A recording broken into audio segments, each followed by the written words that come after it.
Bom, sejam muito bem-vindos a mais um episódio do Onda Verde Talks. O videocast conecta vocês com as mentes mais brilhantes por trás das soluções mais inovadoras para o clima e o meio ambiente. E aqui a gente conversa com startups do Onda Verde Insights e exploramos em como que elas transformam desafios em oportunidades para a economia verde. Bom, queria que você falasse seu nome, o nome da sua startup e qual que é o seu papel nela. Meu nome é Lígia Sato, eu sou consultora de sustentabilidade na PWTech.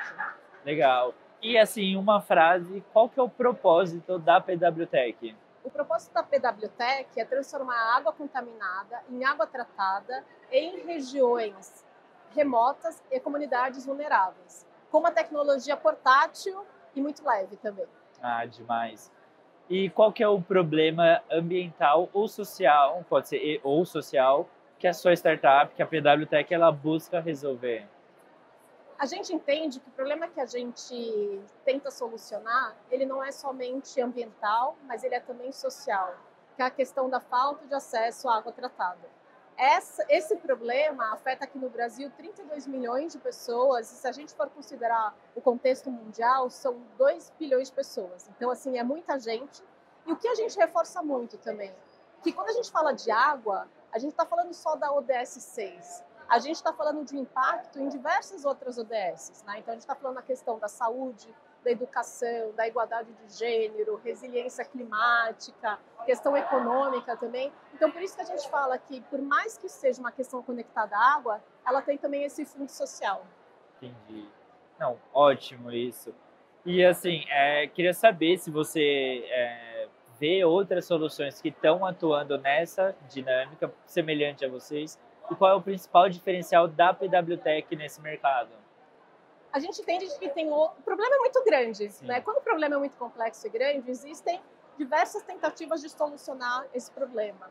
A gente entende que a nossa solução ela é inovadora e diferente porque é uma combinação única, que é uma tecnologia que ela é muito leve e portátil, então assim, consegue tratar o problema nessas regiões mais vulneráveis e remotas, mas ao mesmo tempo ela consegue fazer o tratamento de água em escala. Então é uma combinação muito interessante.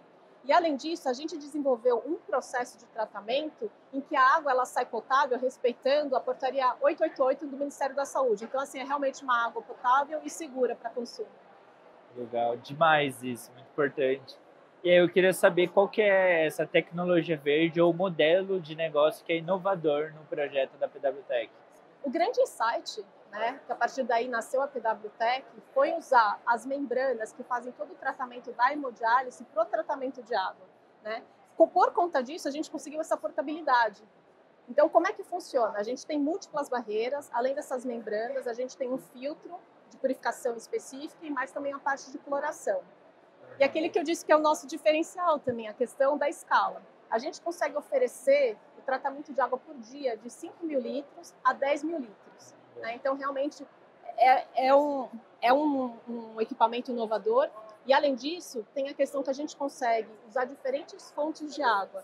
Tanto água de superfície, água de poço, água que vem da chuva. E também a questão da energia. Tem um diferencial também que a gente pode usar diferentes tipos, inclusive a solar. Então, quando a gente pensa, né, numa comunidade remota que tem uma dificuldade, geralmente a comunidade que não tem água também não tem energia. Então, a gente tem essa facilidade de poder usar o painel solar também para o funcionamento do nosso equipamento. Demais. E aí, eu acho que essa próxima pergunta ela está muito alinhada nessa questão de escala que você comentou. E de que forma a PWTech garante que a solução desenvolvida ela é escalável, mas ela permaneça acessível para o mercado e para as pessoas que usufruem dessa solução? A nossa tecnologia, por que eu acho que ela tem essa questão da adaptabilidade, é escalável também. Além da questão da quantidade de água que a gente consegue purificar por dia, a gente tem um baixo custo de manutenção, que é bem importante. Essa manutenção, ela pode ser feita pela comunidade local, então a gente está empoderando a ponta também. Tem a facilidade de ser plug and use. Então, assim, chegou o equipamento, você já consegue fazer o uso desse equipamento, não tem nada que seja muito complexo também. E lógico que é necessário ter esse olhar da comunidade. Né? Quando eu vou chegar na determinada comunidade, solicitar o laudo de água, então, assim, até para falar sobre essa questão da acessibilidade, da adaptabilidade. Se a gente pega uma comunidade que tem uma água um pouco mais turva, o que a gente faz? A gente usa o nosso equipamento, mas recomenda que eles usem um filtro de inox de linha antes, até para que eles consigam usar o nosso equipamento, fazendo a manutenção com um pouco mais de tempo também. Então assim, é um equipamento que consegue usar fontes diferentes de água, de eletricidade, ele tem toda essa questão da manutenção baixa, a comunidade poder fazer toda essa liderança da manutenção, e também tem esse ponto, que se for necessário, é possível fazer algum tipo de adaptação também no equipamento. Interessante. E aí, assim, acho que voltando um pouco naquele tema do modelo de negócio de vocês, quem que paga pela solução da PWTech? Porque você comentou que ela chega em comunidades isoladas, a povos originários, a comunidades locais. Quem que paga por essa solução e de que forma a PWTech pode chegar nessa ponta? A gente divide o uso do nosso equipamento em duas grandes frentes, quando a gente fala da parte social. Tem uma frente que é mais humanitária, então crise humanitária, como aconteceu, por exemplo, no Rio Grande do Sul, em campo de refugiado. Então, que é muito uma solução que você coloca lá, não precisa de nenhuma adaptação, por exemplo, de infraestrutura, caixa d'água, então você já usa, coloca lá e já usa. Nesses casos, a gente trabalha muito próximo da UNOPS, então a gente tem uma parceria com a UNOPS e também com a Agência Brasileira de Cooperação, que é o braço humanitário do Itamaraty, Ministério de Relações Exteriores. Uhum. E além disso, quando a gente fala qual que é o outro braço da parte social, a gente está desenvolvendo projetos junto com empresas justamente para ajudá-las a atingir as suas metas na estratégia ESG. Então, a gente já tem trabalhado com a Zurich, com a BRK Ambiental, com a Vale também. Essas empresas, elas ajudam no financiamento, porque a gente está falando aqui de comunidades vulneráveis, né? Então, realmente, a gente precisa fazer essa captação ativa com essas empresas. A gente senta, desenvolve o projeto e, a partir daí, as comunidades são atendidas com a tão desejada água potável. Exato, que é um direito básico e que com vocês certeza. estão dando um instrumento para que elas tenham acesso. Eu acho isso demais. Isso se relaciona muito com a próxima pergunta, que é como você acredita que a PWTech ela promove a justiça climática? O primeiro ponto, assim, que eu acho que é super importante é que a gente está dando visibilidade à questão da água. Certo. Né? Muito se fala hoje, até por conta da nossa realidade, né, desse clima cada vez mais, né, que a gente vê eventos climáticos extremos mais intensos e com mais frequências, o debate fica muito em torno da questão das mudanças climáticas e a gente às vezes não vê um tema tão essencial, e como você disse, que é um direito, né, das pessoas ter acesso à água. Então, o que a gente tenta contextualizar é justamente isso. A água, quando a gente vai discutir mudanças climáticas, tem que falar da água. E a água entra muito na questão da resiliência, né? Que se você tem uma localidade, por exemplo, que está sofrendo com um evento climático extremo, então ou é muita chuva ou é a seca, a gente tem que lutar para que essas comunidades continuem tendo acesso à água. E aí entra o nosso equipamento, que é justamente isso, que é para trazer água potável para essas localidades que são imensamente impactadas pela mudança climática. E também um outro ponto que a gente fala muito é tentar trazer outras conexões também. Né? Então, a gente não está falando só de segurança hídrica, a gente também está falando de segurança alimentar. E, dentro da justiça climática, a gente entra justamente nas comunidades que têm menos culpa do que está acontecendo e são mais impactadas. Isso é o que mais tem ocorrido. E que bom que vocês estão tendo essa visão, esse olhar para essas comunidades, para aqueles que precisam ter acesso dessa solução e acesso a um direito básico. E aí, dando um passo mais para uma visão de ecossistema, queria que você falasse um pouco sobre quais são os principais desafios para escalar as soluções sustentáveis no Brasil. Eu vejo que são 3 pontos. Né? O primeiro deles, eu acho que a gente tem que cada vez mais desenvolver um olhar customizado, digamos assim, um olhar específico para a comunidade. Né? Quando a gente está falando de uma comunidade do norte do país, do nordeste ou do sul, cada comunidade tem a sua característica, e mesmo que seja de uma mesma região, tem as suas próprias características. Então, quando a gente vai fazer esses projetos, né, de impacto, tem que ter esse olhar, tem que ter esse cuidado, tem que ter essa escutativa. Né? Um outro ponto, a outra dificuldade, é o acesso a recursos. Né? Como que os recursos a gente consegue conectar quem são os financiadores para quem mais precisa.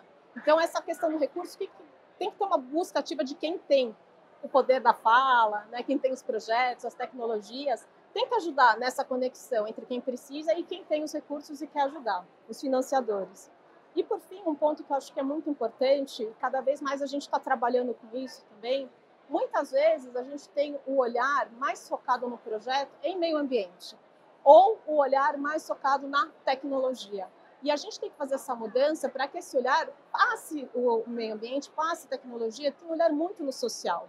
E como é que a gente consegue isso? Justamente é trabalhando cada vez mais na mensuração dos indicadores, né? No caso da água, aquilo que eu falei, se conecta com diversos ODS, não é só o ODS 6. Então vamos lá, vamos ver qual que foi o impacto. Teve uma redução nas doenças de veiculação hídrica, teve um aumento na frequência escolar, na produtividade desse trabalhador que teve acesso à água potável, a localidade conseguiu aumentar a sua resiliência. Se acontecer um evento climático extremo, ele vai conseguir ter acesso à água potável mesmo em toda uma situação de emergência.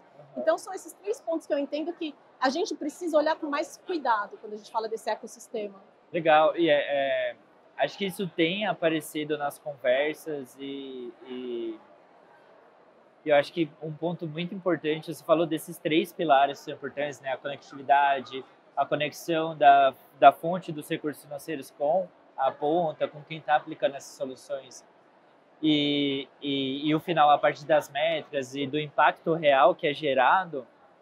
Eu acho que, assim, dentro desses três pilares, o que eu percebo muito é que são as pessoas, né? No final, Sim, se sim. trata sobre pessoas, né? Sobre quem é o alvo dessas soluções ou quem são os tomadores de decisões que estão direcionando essas soluções. E aí, dentro desse âmbito, assim, o que você acha que precisa mudar, o que precisa ser transformado nesse ecossistema para acelerar esse crescimento, esse desenvolvimento? É muito importante a gente ver a questão das pessoas. Né? Eu acho que a gente cada vez mais tem que escutar. Não adianta a gente levar uma solução pré-pronta para não escutando qual é a necessidade local. Eu acho que isso é fundamental. Uma outra coisa que eu acho que é bem importante, que tem muito a ver com a nossa solução. Um dos diferenciais é que a gente é uma solução estruturante. Né? A gente é uma mini estação de tratamento de água mesmo. Né? Então, o que a gente percebe é que cada vez mais esse olhar do investimento de impacto, ele tem que realmente avaliar qual que é o resultado final. Ele é realmente estruturante ou é um resultado de curto prazo? Isso se conecta muito com a questão dos financiadores também. E os financiadores têm que ter um pouco mais de paciência. Eu sei que o recurso ele é dado, a gente quer ver o retorno quanto antes, mas espera mais um pouquinho, dá um pouquinho mais de chance para a gente realmente conseguir mensurar esses resultados a médio e longo prazo.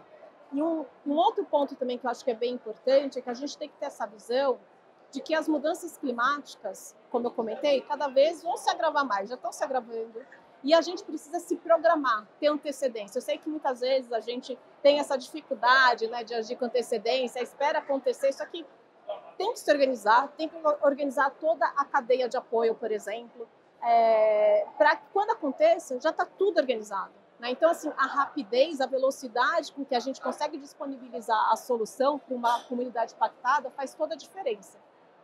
Nossa, muito bom. E assim, voltando um pouco mais para perto da PWTech, como que você imagina que vai ser a PWTech daqui a 5 anos? Quais são os próximos passos, projetos que vocês estão visando aí para as próximas etapas? O que mais a gente quer agora é cada vez mais escalar a nossa tecnologia, né, levar a nossa solução para mais localidades, seja no Brasil, seja fora do Brasil também. E até por isso que a gente, há pouco tempo, assinou a Carta Compromisso do Movimento Mais Água, da ONU, porque a gente realmente quer apoiar na questão da universalização do acesso à água. E, além disso, com todo esse nosso esforço, né, com a qualidade do nosso produto, dos projetos, da nossa vocalização do problema também, dá cada vez mais luz à questão da agenda sobre a justiça climática. Né? Então, eu acho que são essas 2 agendas que a gente quer trabalhar e cada vez conseguir levar mais o nosso produto para mais pessoas. Ah, demais, demais. E aí eu acho que caminhando para os finalmente, eu queria ver com você como que as pessoas podem apoiar o projeto da PWTech, o trabalho de vocês e se envolver cada vez mais com a PWTech. Eu acho que o primeiro passo é cada vez mais as pessoas se conscientizarem da temática da água, né?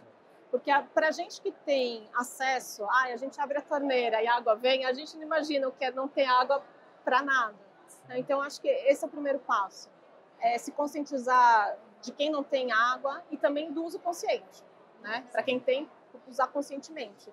E, numa segunda etapa, aí eu queria convidar todos também para conhecerem mais de perto o trabalho da PWTec. A gente quer muito, cada vez mais, estar junto com os financiadores, com as empresas, apoiar quem quer realmente ajudar quem não tem ainda acesso à água. E o nosso compromisso é olhar exatamente qual que é o interesse dessa empresa, a localidade que quer trazer esse impacto positivo e a gente desenvolver juntos um projeto. Certo. Assim, eu sou suspeito para falar, eu sou muito fã do trabalho da PWTec, já acompanho há alguns anos. E acho que um ponto muito chave é, para além da temática da água, do acesso da água, é da água com qualidade, né? Porque você falou, né? A gente que tem acesso à água, às vezes não imagina o que é não ter. E às vezes, mais ainda, é quando, sei lá, caminha quilômetros e quilômetros para ter acesso à água, muitas vezes não é uma água de qualidade, que talvez influi em problemas de saúde.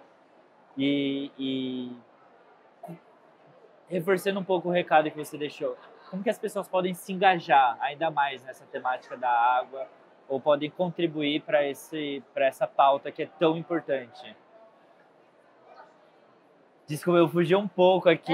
Mas em geral você fala? Em geral e até mesmo através da PWTec como um canal, assim. Eu vou dar uma dica para quem quer. A primeira coisa sempre, né? Eu acho que acesso à informação de qualidade. Né? A gente vive numa sociedade que tem muita informação que não é de qualidade, tem fake news e tudo mais. Então, o primeiro ponto é, vamos ter acesso à informação de qualidade. Eu recomendo os estudos da Trata Brasil, né? Lá a gente consegue estudos incríveis, eles falam sobre o impacto da água potável em crianças, em questão das mulheres, de mudanças climáticas. Então, assim, o primeiro passo é ter acesso a essa informação de qualidade. Segundo, teve acesso, por que não divulgar para mais pessoas, né? Até, assim, um exemplo, a Trata tem um gibizinho, tem uma comunicação muito leve, né? Então, assim, divulgar para as pessoas que estão mais próximas, seja na família, seja na empresa, por que não levar projetos? Isso é importante, né? A gente conversa com muitas empresas que muitas vezes elas falam assim, o projeto de vocês não é para mim, porque eu não tenho água como tema material, né? Não é a minha principal questão. Mas é o que eu disse, né? E você também disse, a água vai muito além, né? De só falar sobre a questão de água. Então, assim, se as pessoas puderem aprender, divulgar dentro das empresas, nas suas redes também, eu acho que isso é super válido. E cada vez mais, eu acho que assim, a gente tem que trabalhar de uma forma consciente, mudar um pouco o nosso comportamento, né? E encarar, por fim, que vamos falar não só de mudanças climáticas e água têm uma conexão intrínseca, então, cada vez mais, conseguir fazer essa conexão entre os temas, eu acho que é super relevante. Maravilhoso. Bom, a gente já está caminhando para o final. Queria deixar um convite para você acompanhar os próximos episódios do Onda Verde Talks e descobrir aí novas ideias, soluções que estão impulsionando aí a economia verde no Brasil. Queria agradecer, Lígia, mais uma vez, agradecer a PWTec por estarem aqui. Muito obrigado por esse papo, foi incrível. A gente que agradece a oportunidade. Muito obrigada. Maravilha, obrigado.